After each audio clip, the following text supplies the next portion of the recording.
컴퓨터 두뇌 전쟁이라 불리는 현대전. 현대전은 최첨단 전자장비의 싸움이다. 컴퓨터와 마이크로칩 등 하이테크 기술로 무장한 최첨단 무기들이 총동원된다. 오늘날 전쟁의 승패는 최첨단 무기들이 좌우한다. 첨단 전자 산업의 발달이 전쟁의 혁명을 일으키고 있는 것이다. 전쟁의 개념을 바꿔놓은 첨단 전자 무기들은 어떤 것들인가? 최첨단 무기가 사용되는 현대 전자전은 과연 어떻게 이루어지는가?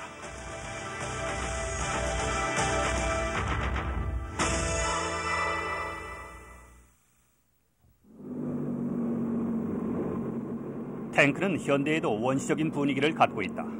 다른 첨단 무기에 비하면 마치 공룡시대 유물처럼 보인다.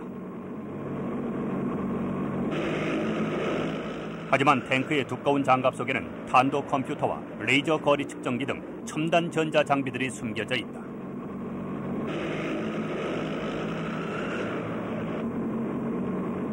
탱크의 이러한 위협 때문에 수많은 탱크 공격용 무기들도 개발됐지만 탱크는 오늘날까지 여전히 육상전의 왕자로 군림하고 있다. 탱크가 다른 육상 무기와 구별되는 점은 방어력과 기동력, 그리고 화력이다. 탱크는 이 세 가지 기능을 한꺼번에 지니고 있다. 바로 이 점이 탱크의 우월성이다. 탱크는 튼튼한 장갑으로 둘러싸여 있다. 장갑으로 무장된 탱크는 어떤 무기로도 뚫기 어렵다. 일종의 방어벽인 장갑이 탱크를 완벽하게 보호하고 있기 때문이다. 탱크는 그 둔한 외모와는 달리 신속한 기동성도 지니고 있다. 지형에 대한 제약 없이 70km 이상의 속도로 달린다. 화력 또한 파괴적이다. 탱크는 자체 무기로 언제 어디서나 정확한 공격을 펼칠 수 있다. 탱크의 장갑, 기동성, 화력을 높이기 위한 노력은 오래전부터 계속되어왔다. 탱크는 1차 대전 때 처음 등장했다. 그 당시 장갑의 두께는 약 1.25cm로 기관총을 막을 정도였다.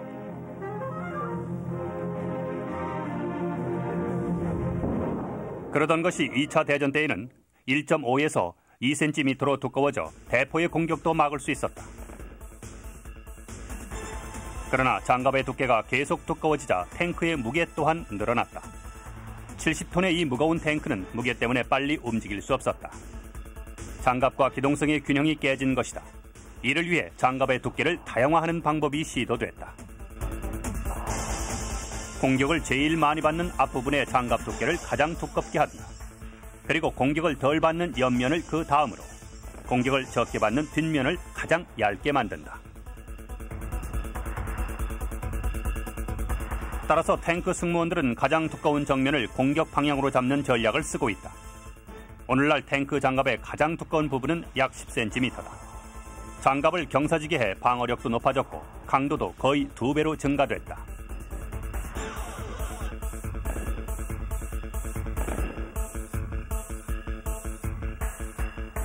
기동력 또한 비약적으로 발전했다. 초기에 등장한 탱크의 속도는 보병이 걷는 속도와 거의 같았다. 그러나 2차 대전 때는 탱크의 속도가 한층 빨라져 기습작전의 핵심이 되기도 했다. 그 당시 사용됐던 탱크들의 최고 속도는 시속 40km 정도였다. 그러나 2차 대전 이후 탱크의 속력은 크게 증가되지 못했다.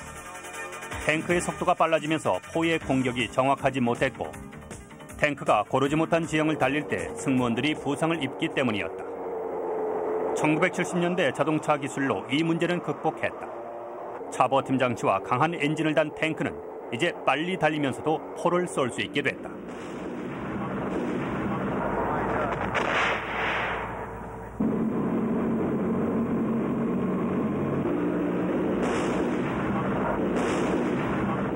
(1960년대만) 해도 탱크는 포를 쏘기 위해서는 멈춰야 했다. 그러나 오늘날 탱크는 시속 70km로 달리면서도 목표물을 정확히 명중시킨다. 70년대 들어 개발된 새로운 탄도 컴퓨터와 다른 첨단 전자 장비들 때문에 가능해진 것이다.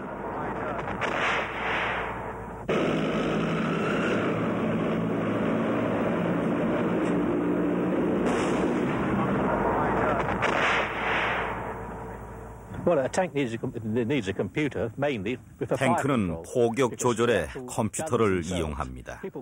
매우 정확하기 때문이죠. 수 킬로미터 떨어진 탑이나 부표의 지점을 겨냥할 정도니까요.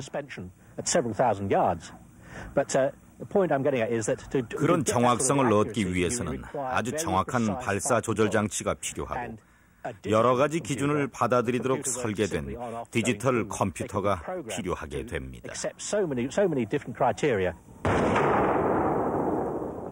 오늘날 전차전에서는 장거리 화기의 정확성이 절대적이다. 먼저 발사에 명중시킬 수 있어야만 승자가 된다. 탱크는 30-40km 멀리 떨어진 목표물과 교전해야 한다. 이러한 장거리 조준에는 복잡한 수학적 계산이 필요하다. 또 수많은 변수들이 고려돼야 한다. 그러나 인간이 이 모든 것을 계산해낼 수는 없다. 하지만 디지털 컴퓨터는 모든 정보를 계산해서 포병이 포문을 여는 순간 단번에 적중시킨다.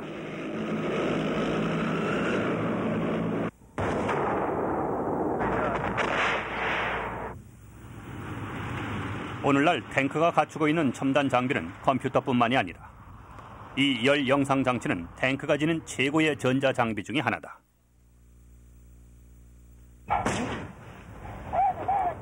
전차포가 발사될 때 전차 앞에는 상당량의 연기와 먼지가 치솟아 오르게 된다. 이럴 경우 전차의 포수는 자신이 목표물을 정확히 맞췄는지 확인하기가 매우 어렵다.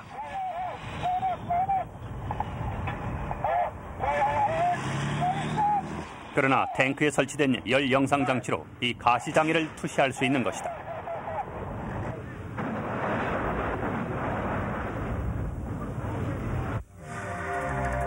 열 영상 장치 이전에는 레이더가 그 역할을 했다. 수평선상에 윤곽을 드러낸 전차는 배경에서 두드러지기 때문에 레이더의 훌륭한 표적이 된다. 그러나 배경에 나무가 있는 전형적인 상황에서는 전차는 레이더에게 어려운 상대다.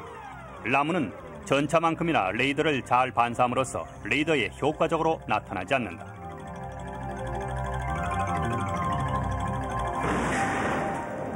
따라서 장애물이 많은 전투 지형에서 이용할 수 있는 새로운 탐지 기술이 필요했다. 이를 위해 보통 사람의 눈으로는 보이지 않는 적외선 투시 시스템이 개발됐다. 이 적외선 투시 시스템은 메타콥스라는 전차 위의 특별 조준기에 부착돼 보이지 않는 적외선을 가시광선으로 전환시켰다. 적외선은 유용했지만 상대방에게 적외선 탐지기가 있을 경우 위치가 노출돼 전장에 오래 있을 수 없었다. 투시 기술의 혁신은 열 추적이 가능한 열 영상 기기의 등장으로 이루어졌다.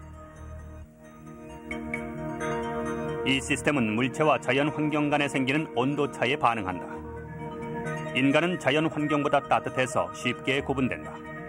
정지된 전차와 차량도 식는 동안 열을 방출하기 때문에 감지가 가능하다.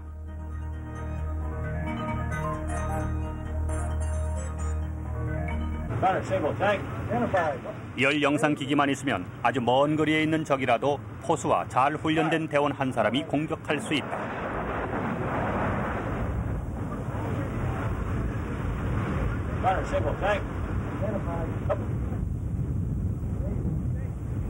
Fire.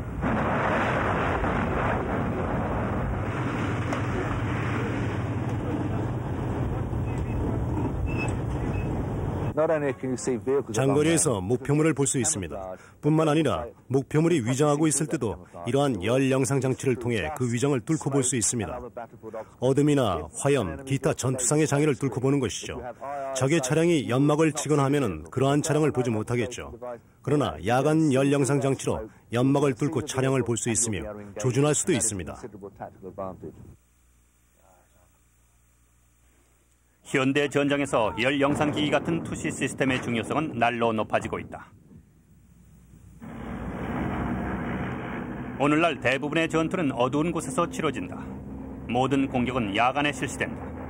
야간 전투의 승패는 첨단 투시 장비의 성능에 달려있다.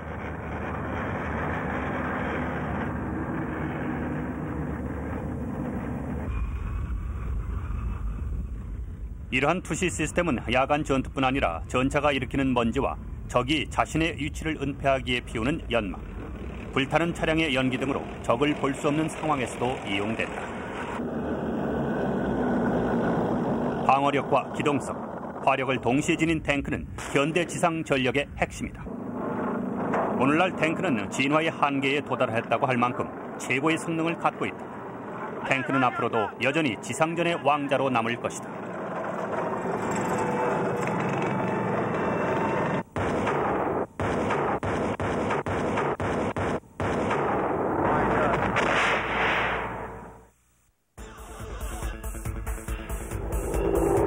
오늘날 헬기는 적군을 찾아 무장한 사단 정면에 나서는 현대판 기병들.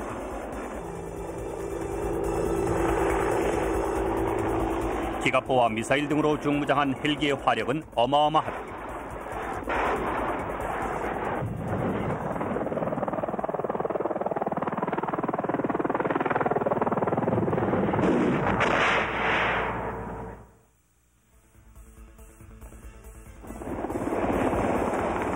초기 헬기는 주로 부대 수송을 담당했다. 헬기의 회전 날개가 돌 수 있는 공간만 있으면 어느 곳이든 수직 이착륙이 가능해 이상적인 수송 수단이 됐다.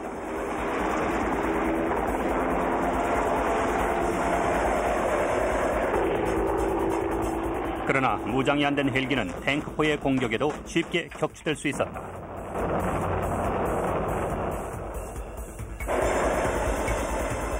이러한 결점에도 불구하고 헬기는 수직 이착륙에 탁월한 이점을 갖고 있었다. 헬기의 추진력은 날개를 가진 항공기와는 근본적으로 달랐다. 헬기는 날개와 제트 엔진의 도움을 받는 항공기와 달리 프로펠러의 회전력을 이용했기 때문에 조그만 숲속 공간에도 착륙이 가능했다. 이러한 헬기의 뛰어난 기동성은 무장 헬기를 탄생시켰다.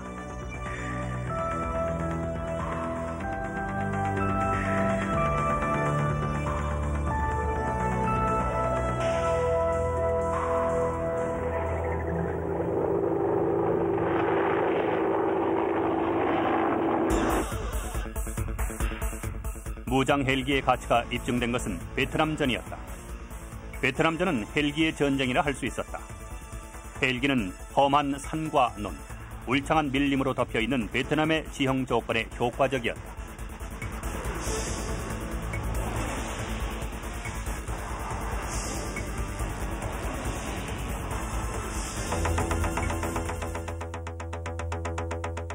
베트남전 이후 무장 헬기는 오늘날 현대 전장의 신속한 기동 타격대로 그 실력을 발휘하고 있다.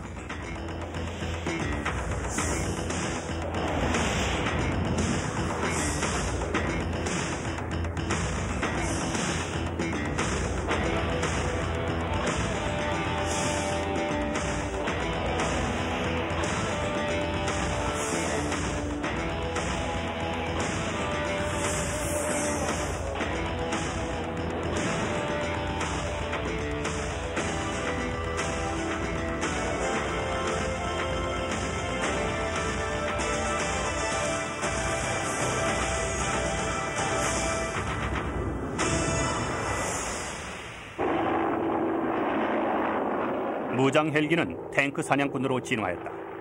탱크 킬러로 유명한 아파치는 현재 가장 강력한 무장 헬기다. 뛰어난 기동성과 화력을 지닌 아파치는 탱크가 할 수 없는 곳에서 탱크보다 빠르게 작전을 펼친다.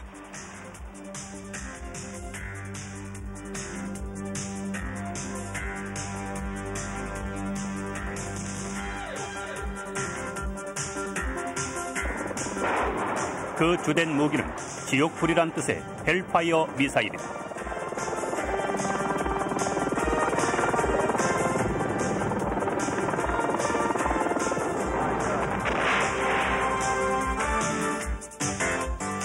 아파치는 적의 탱크를 향해 레이저 빔을 발사하는 장비를 앞머리 부분에 달고 있다. 그리고 헬파이어 미사일의 포 부분에는 레이저 빛을 찾는 목표물 탐색 장치가 있다. 과거의 탱크 공격용 미사일과는 달리 헬파이어 미사일은 레이저로 유도된다. 아파치는 지형을 스치거나 숲 뒤에 숨어서 작전을 수행한다. 이런 비행은 매우 위험하기 때문에 아파치는 특별히 설계됐다. 그중 가장 특이한 것은 포를 조준할 때 사용하는 특수 헬멧이다. 헬멧 양쪽의 건파기는 방출되는 적외선을 집어내고 좌석 뒤편의 송출 장치는 조종사의 헬멧에 적외선을 보낸다.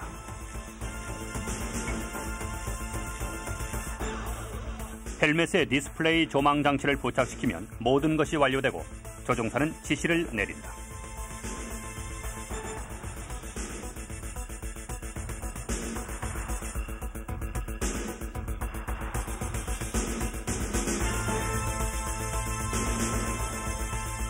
포와 헬기 정면에 있는 특수한 관측 장비는 조종사가 보는 방향과 같이 움직인다.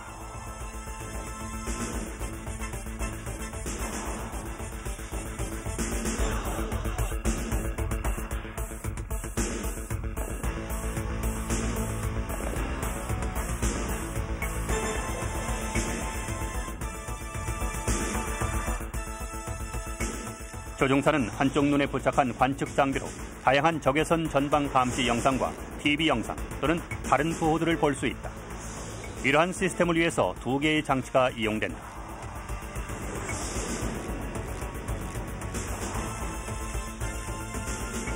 목표물 인지 및 지시 장치는 포수의 관측 장비이며 헬파이어 미사일을 유도하는 레이저 지식이다. 그리고 상부의 조종사 야간 관측 장치는 야간 비행을 가능하게 한다.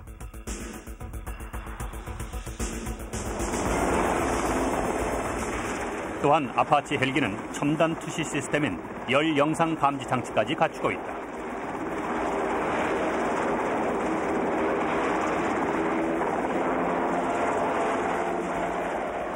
열 영상 감지기는 항공기 주변에서 발생하는 열의 차이를 감지한다. 따라서 아파치 조종사는 눈이 오나 비가 오나 특히 먼지나 모래가 많이 날리는 상태에서도 비행할 수 있다.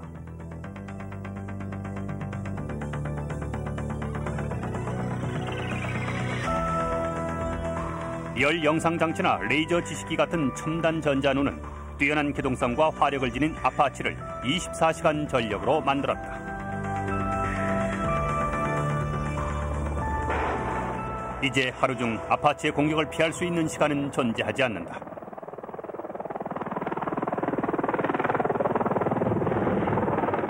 아파치의 우수성은 걸프전 때 확실히 증명됐다. 아파치의 전자눈은 8km 떨어진 이라크 전차를 정확히 공격했다.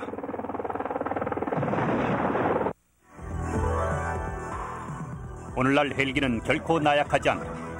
소리 없이 날아와 지옥의 불을 퍼붓는 첨단 무기다.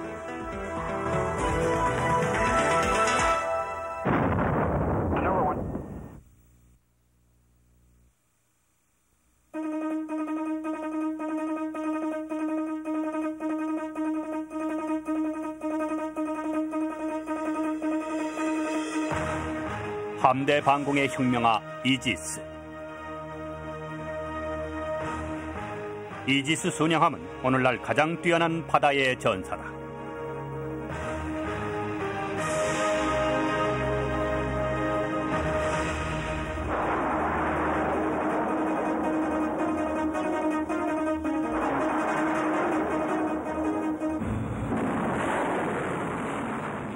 해군력의 일대 혁명을 가져온 이지스 순양함은 방어와 공격을 동시에 행할 수 있는 만능 전함이다.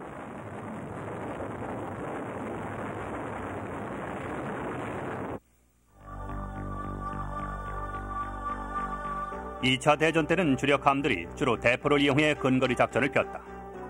거대한 대형 전함들은 많은 대구경 무기들을 갑판에 장착하도록 설계됐다. 이것은 위협적인 위용을 지니기는 했지만 전자전과 장거리 미사일의 개발과 더불어 해전에서 그 효용이 사라졌다.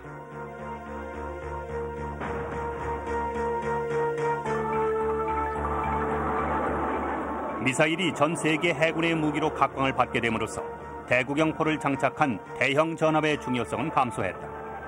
미사일에 대한 의존도는 높아졌지만 전함은 미사일 공격에 대한 취약성도 여지없이 드러냈다.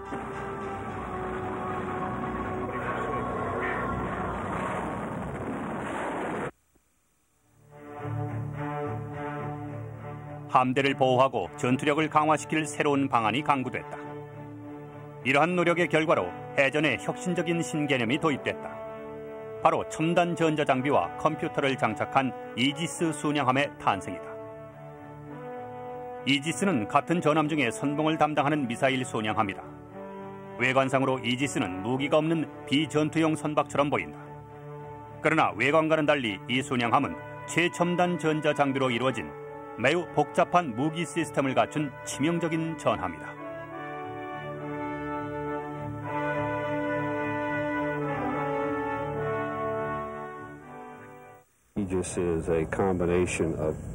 이지스는 컴퓨터로 제어되는 많은 시스템의 결합체입니다. 스파이식 레이더로 지령과 결정을 행하며 무기 제어도 합니다. 이지스는 컴퓨터 등 모든 전자장비를 전투 시스템으로 통합시킨 것입니다. 현재 해군이 보유한 최고의 그리고 최신의 시스템이라고 할 수 있습니다. 해군력의 혁명을 가져온 이지스의 방공 체계를 대표하는 것은 스파이1 레이더다.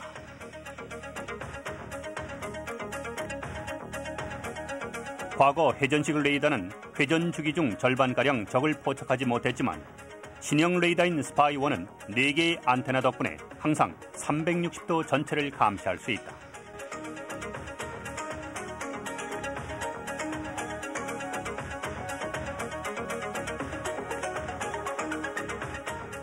그리스 신화를 보면 제우스 신은 이지스라는 방패를 가졌는데 이 방패는 다른 신들에 대한 그의 권능과 힘을 상징했다.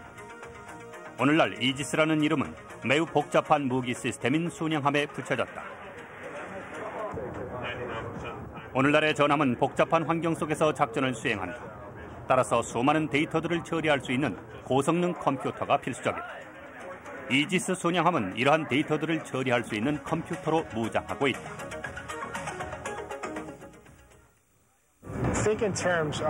사령관이 전황을 알고자 한다고 가정을 해봅시다. 전황을 파악하고자 할 때 수백, 수천 평방킬로미터에 이르는 전투지에서 예기치 못한 수많은 상황들이 사령관에게 보고될 텐데 이것들을 종합하기는 쉽지가 않습니다. 개별적인 정보들은 무용지물이라 그냥 버려집니다. 2차 대전 당시에는 이것들을 손으로 정리했어요. 그 당시를 배경으로 한 영화들을 보면은 무언가를 열심히 쓰고 있는 사람들을 볼 수 있는데 이런 일들을 주로 합니다. 비행기가 여기 있었어. 아니 여기 있었어. 아니 이쪽으로 향하고 있었어. 라고 말이죠. 2차 대전 때는 그들이 모든 정보를 수집했습니다. 하지만 2차 대전 후 점점 더 빨리 받아 적어야 했습니다. 점점 더 많은 비행기들이 나타나서 그런 방법은 쓸모가 없어졌습니다. 컴퓨터를 쓰게 되면서 대변화가 일어난 것입니다. 1950년대 이르자 컴퓨터는 최첨단 정보관리 수단이 됐습니다.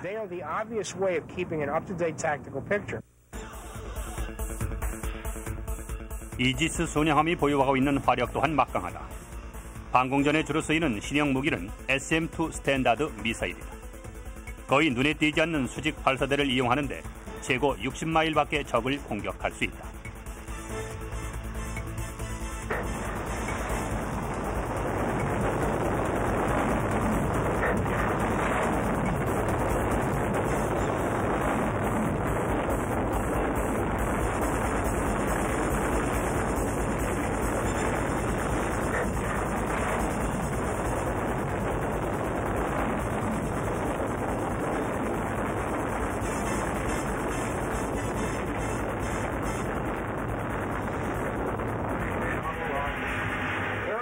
이 미사일의 항로에 관한 데이터는 스파이1 레이더로부터 확보된다.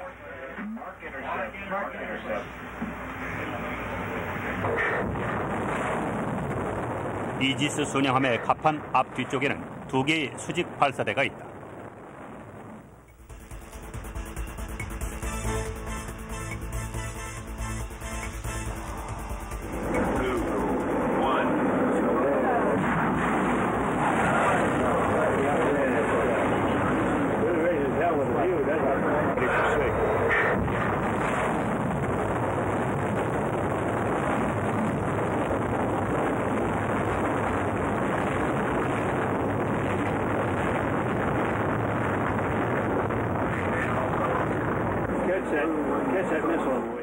또한 이지스는 미사일의 명중률을 증가시키는 탐지 장치도 갖고 있다.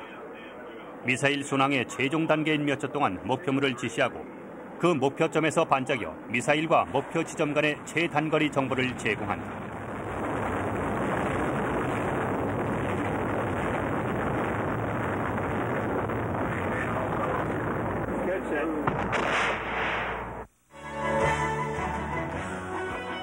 이지스가 지닌 근거리 무기 시스템 중 가장 뛰어난 것은 팔랑크스 기관포다. 스탠다드 미사일이 방어에 실패했을 경우 전함의 방어는 이 기관포가 맡는다.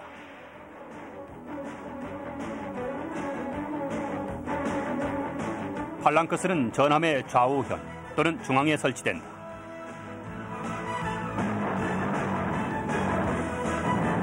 이 기관포는 초당 50발을 발사할 수 있다.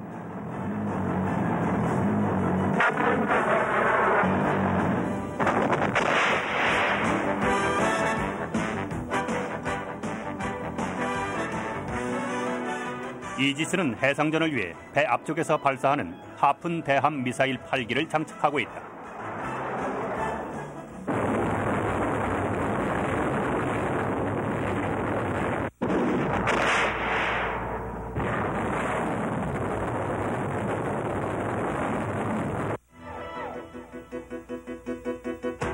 발사된 하푼 미사일은 매우 낮게 비행한다. 하푼은 목표물이 있는 전체 지역에 도달할 때까지 다른 선박과 지형 장애물을 피해갈 수 있다.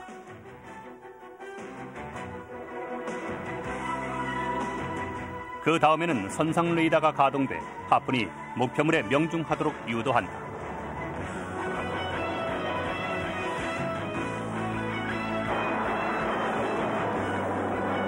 장거리 해상전을 위해 이지스는 태심이라 불리는 토마호크 대전함 미사일을 갖고 있다.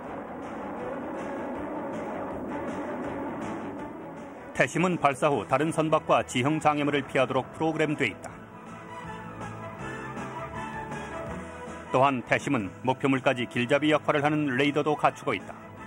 태심의 유효 사거리는 250마일이나 된다. 이지스함은 전단 내 다른 전함과 전투기로부터 목표물의 위치에 관한 정보를 제공받는다. 따라서 정확하게 태심을 발사할 수 있다.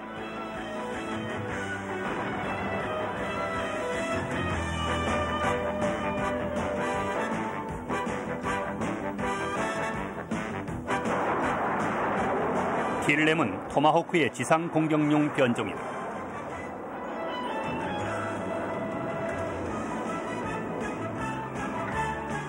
킬렘은 관성 유도 장치를 이용해 미리 프로그램된 길을 따라 지면 바로 위를 비행한다. 또한 지형 비교 레이더를 이용해 목표물까지 초저공으로 달린다.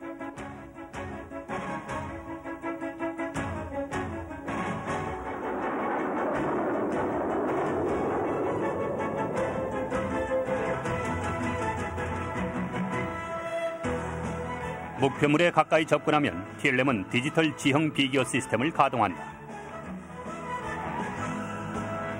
그리고 카메라로 포착한 목표물과 사전에 입력된 데이터베이스의 정보를 비교해 목표물에 정확히 명중된다.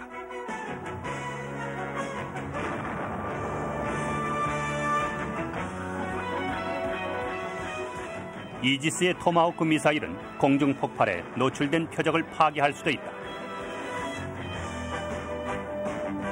집속탄 운반 또한 가능하다.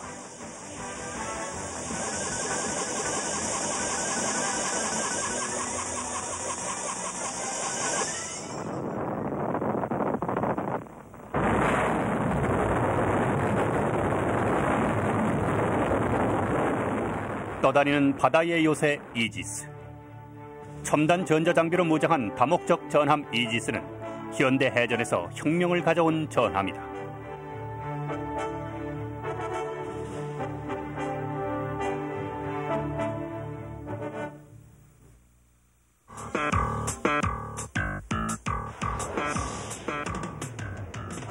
오늘날 최신의 전투기들은 뛰어난 기동성과 정확한 공격력을 거침없이 발휘하는 공중전의 명승부사다.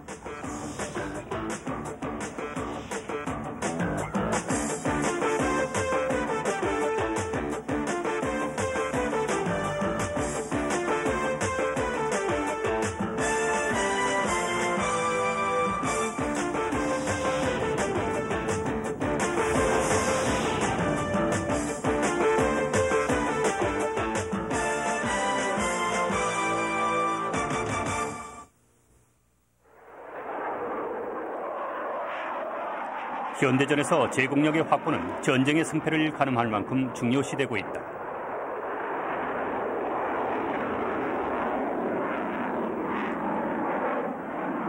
따라서 제공력 확보의 핵심이 되는 전투기는 컴퓨터와 레이저 유도 미사일 등 첨단 장비를 지니고 있다.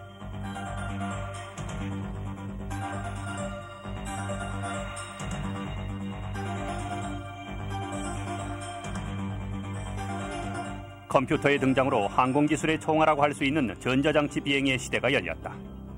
조종사는 컴퓨터의 지원을 받아 기체 기동상의 변수를 최소화하며 최상의 비행 성능을 만끽할 수 있다. 오늘날 전투기들은 10년 전만 해도 꿈꾸지 못할 기동성과 화력을 지니게 됐다.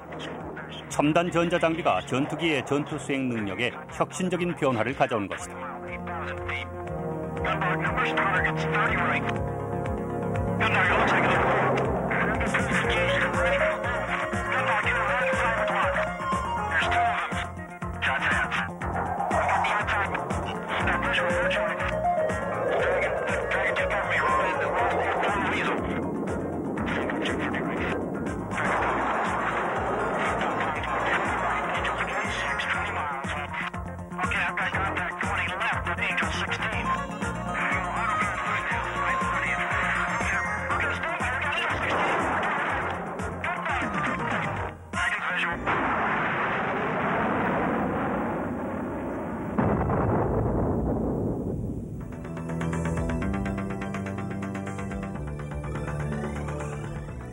일 차 대전 때 공중전은 시속 95km의 속도로 일어났다. 그러나 현대 공중전은 그 10배에 가까운 속도로 벌어진다. 오늘날에 비하면 과거 전쟁은 슬로우 모션인 셈이다.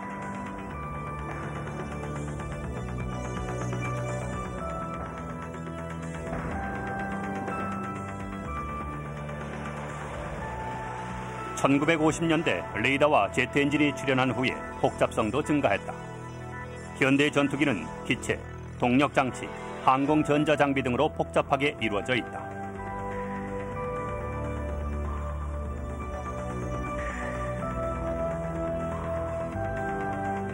과거보다 1000배가 넘는 성능에도 불구하고 크기는 1950년대 컴퓨터가 차지하던 공간보다 크지 않았다. 컴퓨터 기술의 발전과 더불어 전투기의 성능도 더욱 개선될 수 있었다. 컴퓨터로 인해 전투기는 사격 통제에 있어서도 고도의 정확성을 지니게 됐다.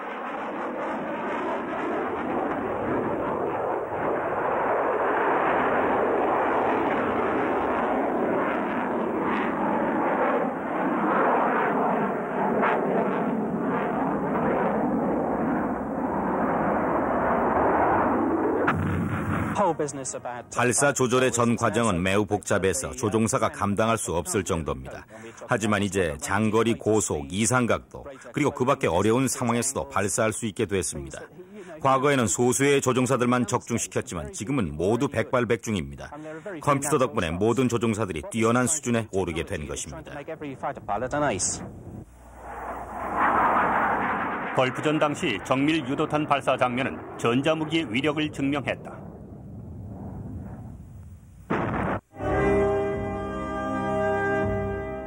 전자장비가 없던 2차 대전 당시 고공폭격기는 한 표적에 수백 개의 폭탄을 집중 투하해 단지 몇 개만 표적을 명중시킬 수 있었다.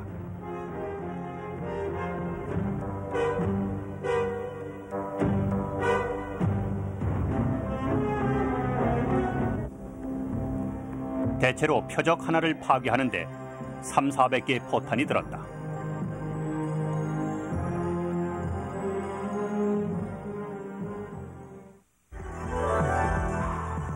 그러나 오늘날 첨단 유도 미사일은 단 한 발로 충분하다.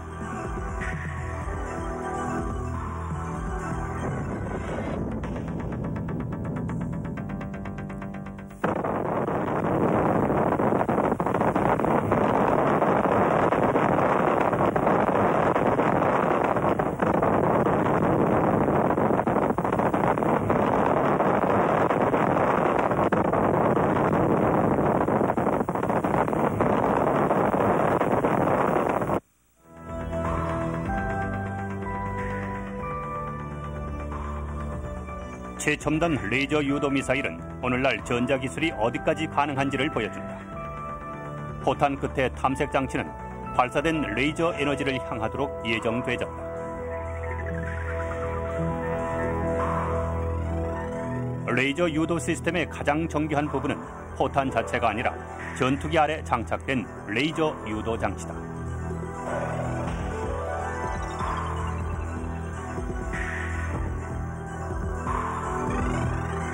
포탄은 반사된 레이저 에너지로 투하된다.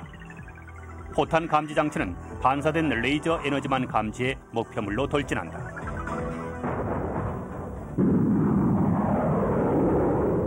오늘날 전투기들은 이러한 정밀 레이저 유도 미사일로 무장돼 있다. 걸프전은 역사상 이러한 레이저 유도탄이 가장 광범위하게 사용된 전투였다. 미국, 영국, 프랑스 등 연합군 전투기들은 교각, 항공기 은폐물, 지하 벙커 등 작지만 정확한 공격에 이 폭탄을 대량 사용했다.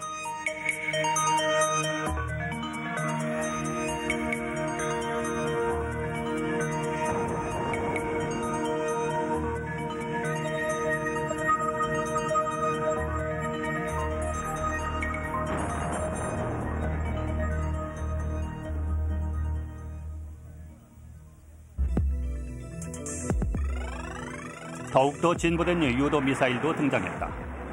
전자광학 유도탄이 그것으로 조종사는 발사된 미사일 전면에 달린 TV 카메라 화면을 통해 목표물을 보고 방향을 결정한 후 자로 잰 듯 정확하게 공격할 수 있다.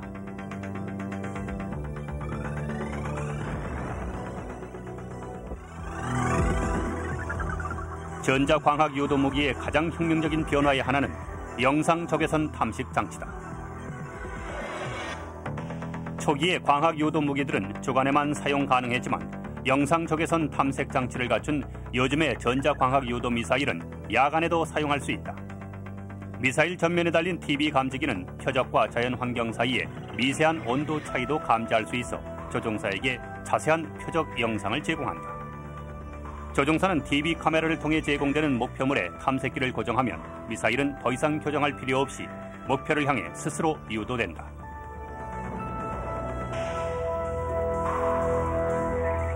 이런 무기의 주요 장점은 적의 방공망을 피해 목표에서 멀리 떨어져 발사할 수 있다는 것이다. 현대의 전투기들은 이러한 무기들을 이용해 밤낮 가리지 않고 목표물을 공격할 수 있다.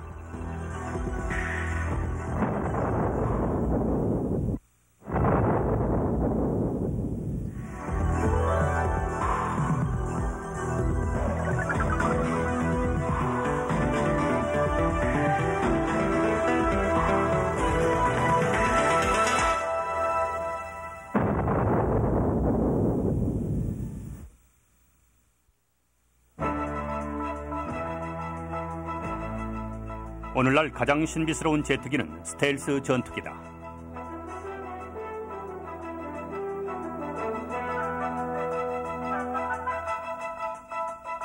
걸프전 당시 야간 기습 공격으로 유명해진 이 전투기는 일명 보이지 않는 전투기로 불린다.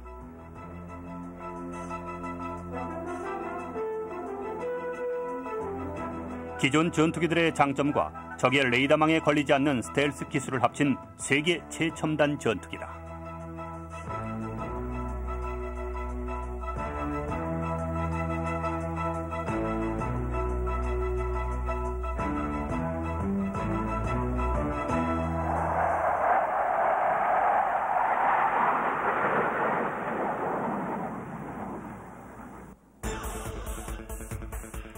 (1988년) 미국 공군은 암호명 지니어 트렌더라는 기존의 전투기와는 완전히 다른 형태의 새로운 전투기를 선보였다. 그것은 나중에 F-117 스텔스 전투기로 불리웠지만 당시 조종사들은 인상적인 검은 모습을 따라 블랙 제트기라 불렀다. 블랙 제트기라는 이름은 동체 표면에 레이더를 흡수할 수 있는 특수 검정색 도료에서 생긴 이름이다.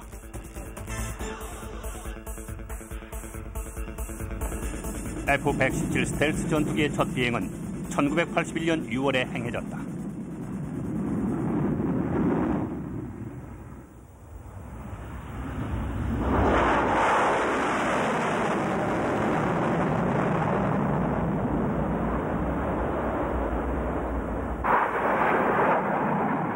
미 공군 37 전술비행단 소속의 최정예 비행사들이 여기에 참가했다. 하지만 그 계획은 비밀이어서 당시 선발된 조종사들조차 정확한 실제 임무에 대해서는 듣지 못했다. 정찰 위성이 그 특이한 모습을 보지 못하도록 비행도 주로 야간에만 실시됐다.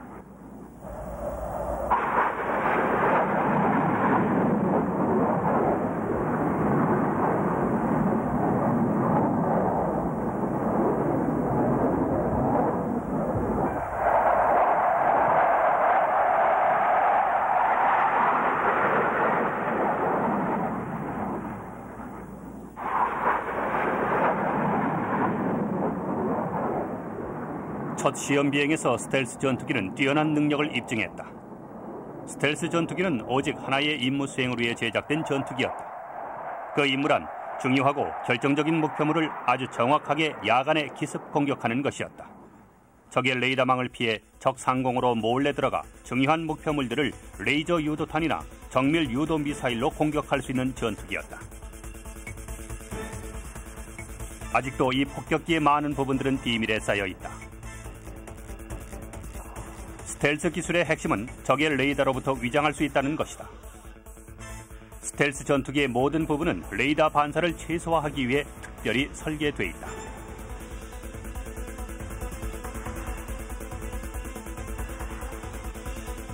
공기 흡입구는 레이더 에너지 반사를 최소화하는 특수 섭세로 돼 있다.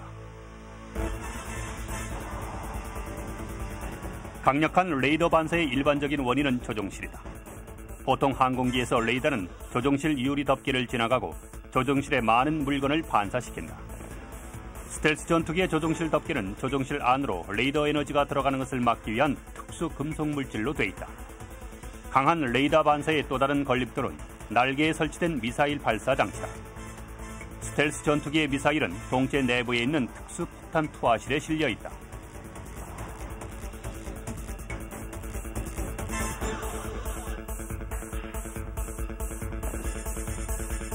보통 직선 패널선은 레이더 에너지를 반사시킨다. 스텔스 전투기에서 동체 대부분은 특수 레이더 흡수 물질로 덮여 있다. 앞쪽에 야간 탐지기 주위같이 윤곽선이 있는 곳은 레이더 에너지를 더 잘 뿌리도록 톱날 테두리를 갖고 있다. 오랫동안 공군은 적에게 덜 포착되게 함으로써 항공기의 취약성을 줄여보고자 했다. 2차 대전 이후 레이더가 적기 탐지의 주요 수단이 되고 있다. 레이더는 수백 킬로미터 밖의 항공기도 포착할 수 있고 치명적인 대공 미사일을 아주 정확히 유도할 수도 있다.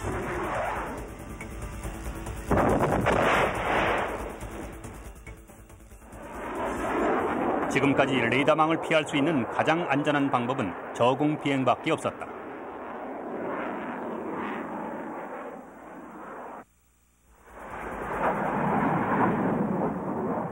그러나 스텔스 전투기는 레이더 감시 장치의 구애를 거의 받지 않는다. 이러한 특성으로 인해 야간에 적 상공으로 몰래 들어가 기습 공격을 펼칠 수 있다.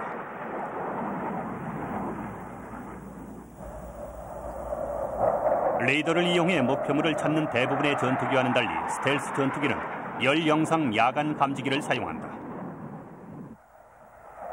레이더는 적군에게 탐지될 수 있는 전자 신호를 보낸다. 열영상 감지기는 지상 위 대상물 간의 온도차를 찾아내 조종사에게 아주 어두운 밤에도 자세한 지상의 영상을 제공한다. 스텔스 전투기는 이러한 열영상 장치를 이용 야간 기습 공격 목적으로 개발됐다. 걸프전 때도 스텔스기를 이용한 대부분의 중요한 공습은 야간에 이루어졌다.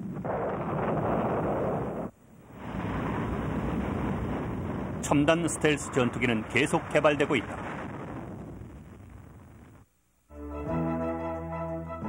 그중 B2 스텔스 폭격기는 최상의 스텔스 기술을 갖고 있다.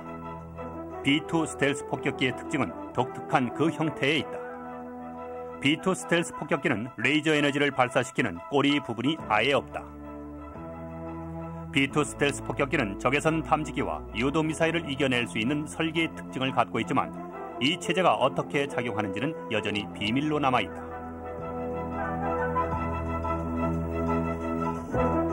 F-117 스텔스 전투기와 B-2 스텔스 폭격기가 마지막 스텔스기는 아니다. 앞으로 얼마나 더 첨단의 스텔스기가 개발될지는 아무도 모른다.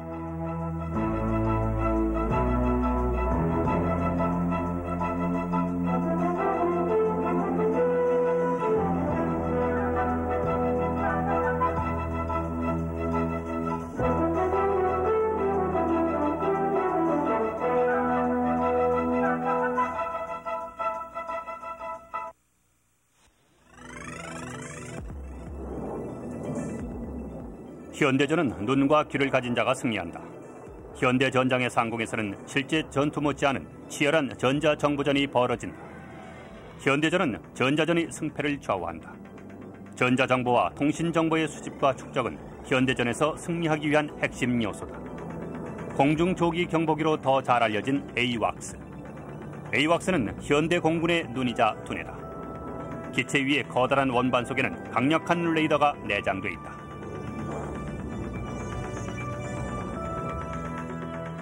AWACS는 공중지휘본부로서 아군 및 적군의 상황을 파악해 공군의 임무 수행을 유도한다. 승무원들은 모두 공중전을 지휘하는 정보 장교들이다.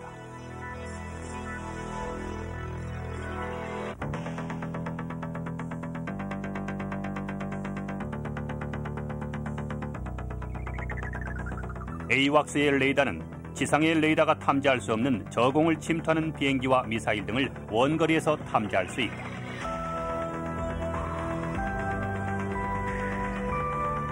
그래서 AWACS는 적이 사정권에 진입하기도 전에 공격에 필요한 모든 정보를 제공한다.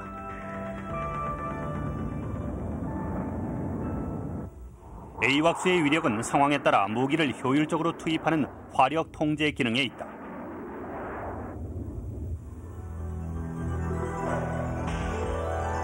걸프전 당시에도 AWACS는 연합군 측에게 월등한 우위를 안겨줬다.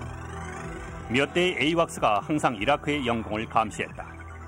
이라크군이 장님이나 마찬가지였다면 연합군의 전투기들은 이라크기의 현황과 위치를 파악하고 있었다. 결국 30대의 이라크기가 격추되는 동안 연합군의 손실은 한 대도 없었다.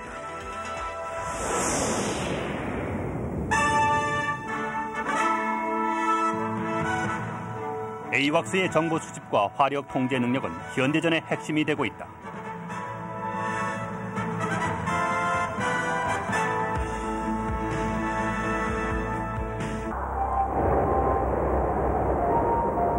보다 은밀한 전자첩보전도 벌어진다.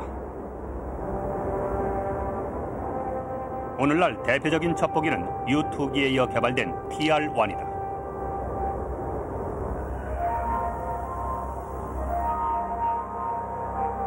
스포츠용 경비행기처럼 보이는 TR-1은 보통의 군용기가 날 수 없는 21km 이상에서도 날 수 있다.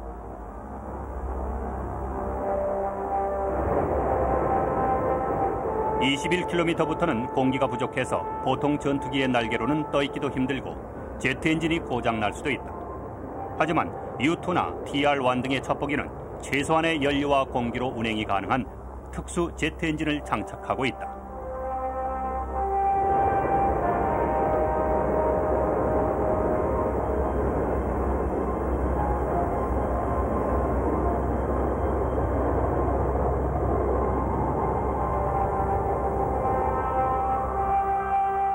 전설적인 첩보기 U2는 과거 냉전 시기 구소련 상공 첩보 비행을 통해 미사일 기지, 군사 기지, 무기고 등을 촬영해 결정적인 정보를 미국에 제공했다.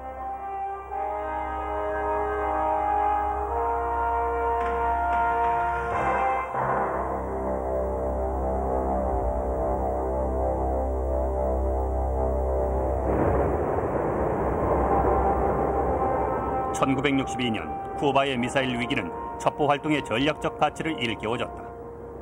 당시 소련은 쿠바에 핵미사일 기지를 만들고 있었다. 이러한 소련의 활동에 의심을 품던 미국은 U2를 쿠바 상공에 보냈다. 결국 소련의 의도는 U2가 찍은 첩보 사진으로 중단됐다.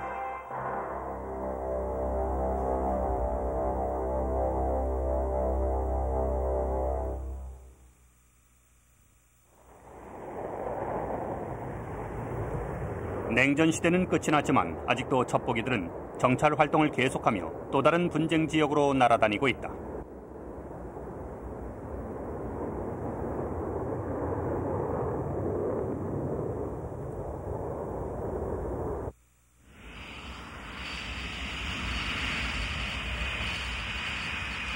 SR-71 블랙버드는 지금까지 만들어진 첩보기 중 가장 뛰어나다.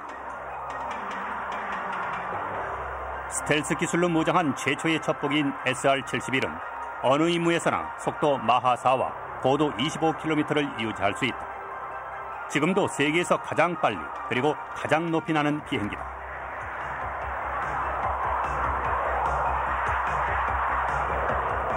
다른 전투기들은 기껏해야 잠깐 동안 마하 3 정도의 속력을 내지만 SR-71은 비행 속도 내내 마하 4를 유지한다. SR-71의 수행 임무는 1급 비밀이다. 따라서 SR-71이 찍은 사진들 중에 공개된 것은 극히 적은 수에 지나지 않는다. 공개된 사진들은 잘 찍힌 축에 들지는 않지만 SR-71이 어떤 일을 하는지는 짐작할 수 있다.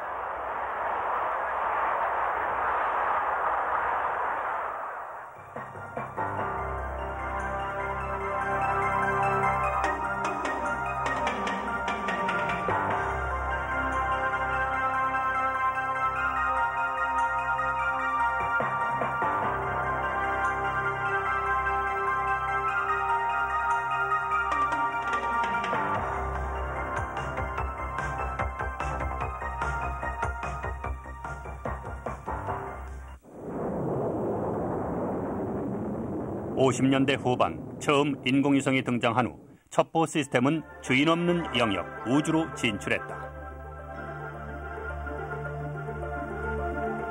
첩보 사진 위성은 지표면 200km 위 고도를 돌고 있는데 이것은 첩보기 고도의 10배나 된다.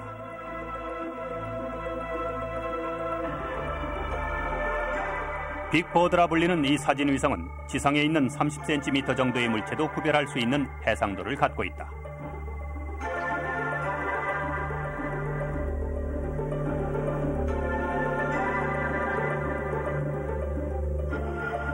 이것은 1984년 870km 상공에서 찍은 구소련의 항공모함 건조시설 사진이다. 창문, 갑판 위의 물건 등을 아주 선명하게 볼 수 있다.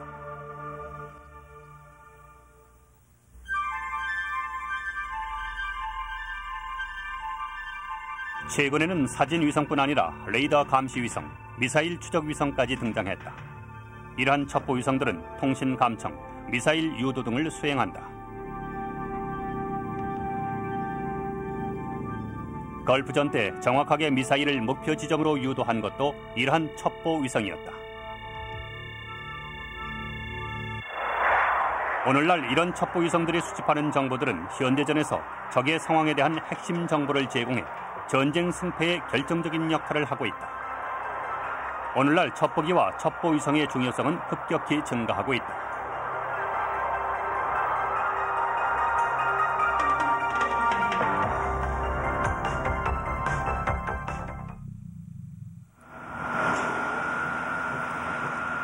현대전은 매우 복잡하다. 사람이 일일이 지휘 통제한다는 것은 불가능하다.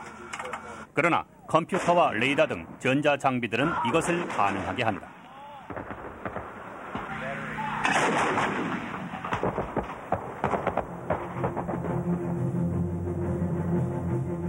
이제 현대전은 병사와 병사가 직접 맞부딪히는 과거의 전쟁과는 완전히 다르다. 첨단 전자 기술이 병사를 대신해 전투를 벌이는 전자전쟁이다.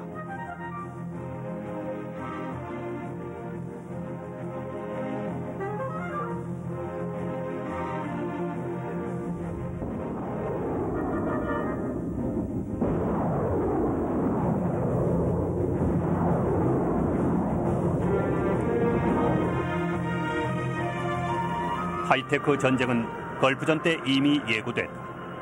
병사들은 노트북 컴퓨터로 작전을 수행하고 위성은 전쟁 수행에 필요한 모든 정보를 제공했다.